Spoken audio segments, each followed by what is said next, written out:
नमस्ते। सपने हम सब देखते हैं, है ना? कभी कभी एकदम असली लगते हैं, कभी कभी बड़े अजीब। पर सोचिए, अगर ये सपने सिर्फ हमारे दिमाग की कोई उपज ना हो, बल्कि इससे कई ज्यादा हो तो? क्या हो अगर ये हमें हकीकत के कुछ गहरे राज बता सकते हो? चलिए, आज इसी बारे में बात करते हैं। तो चलिए सबसे पहले एक बहुत ही बुनियादी सवाल से शुरू करते हैं। आपको ये कैसे पता है कि आप अभी सपना नहीं देख रहे हैं? जरा सोचिए इस बारे में। अभी आप जो कुछ भी महसूस कर रहे हैं वो उतना ही असली लगता है जितना कि कोई सपना देखते वक्त लगता है। और यही सवाल हमारी आज की बातचीत का केंद्र है। देखिए, वेस्टर्न दुनिया में जब भी सपनों की बात होती है तो सबसे पहले किसका नाम आता है? फ्रॉइड का, है ना? और उनकी थियरी क्या है कि सपने हमारी दबी हुई इच्छाओं को पूरा करने का एक जरिया है, एक तरह का प्लेग्राउंड है। लेकिन वेदांत का दर्शन एक बिल्कुल ही अलग नजरिया पेश करता है। वो ये कहता है कि सपने सिर्फ साइकोलॉजी नहीं है, बल्कि ये तो असलियत की प्रकृति को समझने की एक चाबी है। तो सवाल ये उठता है कि क्या सपने बस हमारी दबी हुई इच्छाओं का एक आईना है, या फिर वे हमारी इस असली दुनिया के बारे में कुछ और गहरा बता सकते हैं?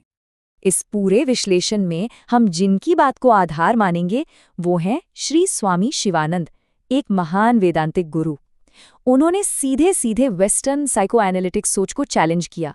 उनका कहना था कि ये लोग सिर्फ ये बताते हैं कि सपने इच्छाओं से आते हैं, लेकिन ये कभी नहीं समझाते कि भाई ये सपने बनते किस चीज से हैं, या मन इन्हें बनाता कैसे है। तो आज हम जो भी बात कर रहे हैं वो स्वामी शिवानंद की किताब सपनों का दर्शन पर आधारित है। इससे हमें इन विचारों को समझने के लिए एक मजबूत आधार मिलता है। तो ठीक है, अब थोड़ा और गहराई में उतरते हैं। अगर सपने सिर्फ दबी हुई इच्छाएं नहीं हैं, तो फिर आखिर ये है क्या? वेदांतिक नजरिए से देखें तो हमारा मन ही सपनों का रचयिता है। पर सवाल ये है कि वो ऐसा करता कैसे है? देखिए, ये प्रोसेस काफी सीधा साधा है। दिन भर में हम अपनी दुनिया को जीते हैं। हम चीजें देखते हैं, सुनते हैं, महसूस करते हैं। ये सारे अनुभव हमारे अवचेतन मन यानी सबकॉन्शियस माइंड पर गहरी छाप छोड़ते हैं। फिर जब हम रात को सोते हैं तो हमारा मन इसी कच्चे माल को उठाता है और उससे बिल्कुल नई दुनियाएं बना देता है, सपनों की दुनिया। अच्छा, फिलॉसफी में इन छापों के लिए एक खास शब्द है, संस्कार।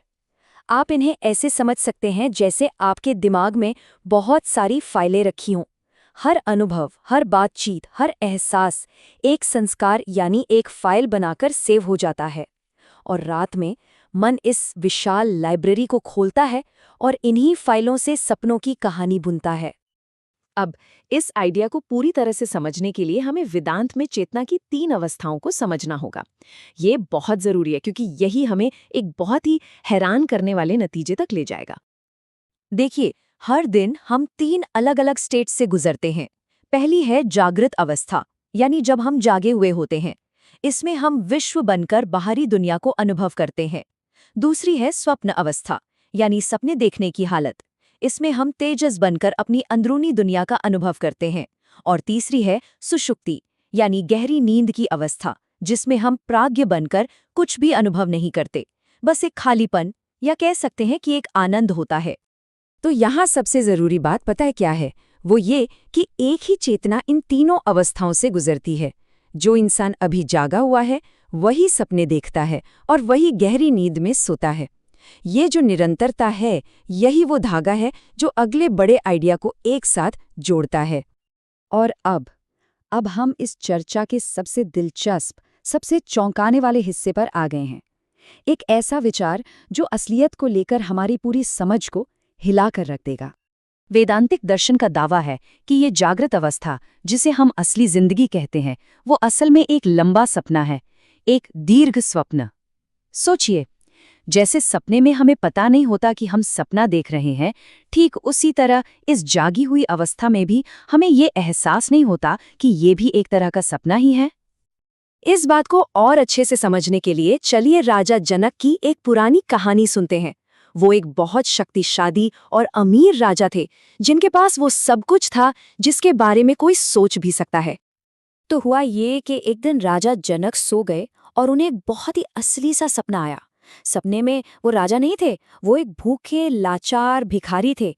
उन्हें उनके ही महल से निकाल दिया गया था उन्होंने खाने के लिए भीख मांगी और जब बड़ी मुश्किल से उन्हें थोड़ा चावल का पानी मिला तो दो लड़ते हुए सांडों ने उसे भी जमीन पर गिरा दिया।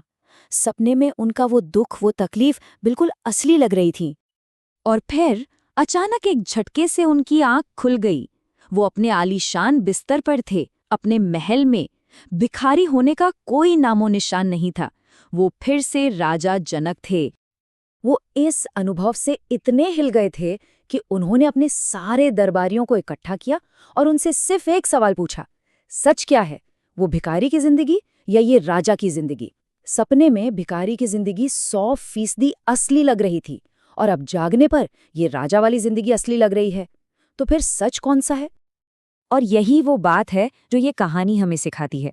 जब हम सपना देख रहे होते हैं तो वो बिल्कुल असली लगता है। हम उस पर सवाल नहीं उठाते। हमारे लिए उस वक्त जागी हुई दुनिया होती ही नहीं है। सिर्फ जब हम जागते हैं तब हमें एहसास होता है कि अरे वो तो बस एक सपना था। तो फिलॉसफी यही सवाल पूछती है, क्या हमारी ये जागी हुई दुनिया भी ऐसी ही नहीं है? ये हमें सिर्फ इसलिए असली लगती है क्योंकि हम अभी तक एक ऊंची चेतना में जागे नहीं हैं। तो आखिर में ये सब हमें किस नतीजे पर लेकर आता है? अगर सपने और जागी हुई जिंदगी दोनों एक ही सिक्के के दो पहलू हैं, तो हम इससे सीख क्या सकते हैं? इस नजरिए से देखें तो सपनों का अध्ययन हमारी दबी हुई इच्छाओं को डिकोड करने के लिए नहीं है।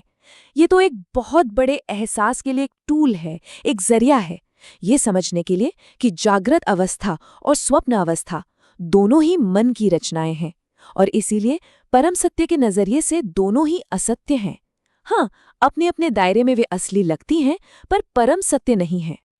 तो ये बात हमें एक और भी गहरे सवाल की तरफ ले जाती है।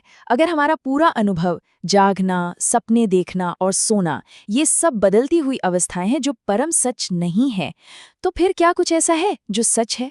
क्या कोई ऐसी स्थायी हकीकत है जो कभी नहीं बदलती? और इसका जवाब है हाँ। वेदांत इस परम सत्य को तुरीय कहता है, यानी चौथी अवस्था। अब ये कोई ऐसी अवस्था नहीं है जिसमें आप आते जाते हैं, नहीं, ये वो शाश्वत साक्षी चेतना है जो हमेशा मौजूद है, जो जागने, सपने देखने और सोने की अवस्थाओं को देखती है पर उनसे प्रभावित नहीं होती। आप इसे ऐसे समझ सकते हैं कि ये वो पर्दा है जिस पर जिंदगी की फिल्म चल रही है। तो हम आपको इसी आखिरी सवाल के साथ छोड़कर जा रहे हैं। अगर हमारी ये जागी हुई जिंदगी भी बस एक लंबा सपना है, तो फिर असल में जागने का मतलब क्या है? इसका मतलब है इन बदलती अवस्थाओं से परे अपनी असली पहचान को पहचानना, वो शाश्वत साक्षी चेतना जो हम असल में हैं। हमारे साथ जुड़ने के लिए धन्यवाद।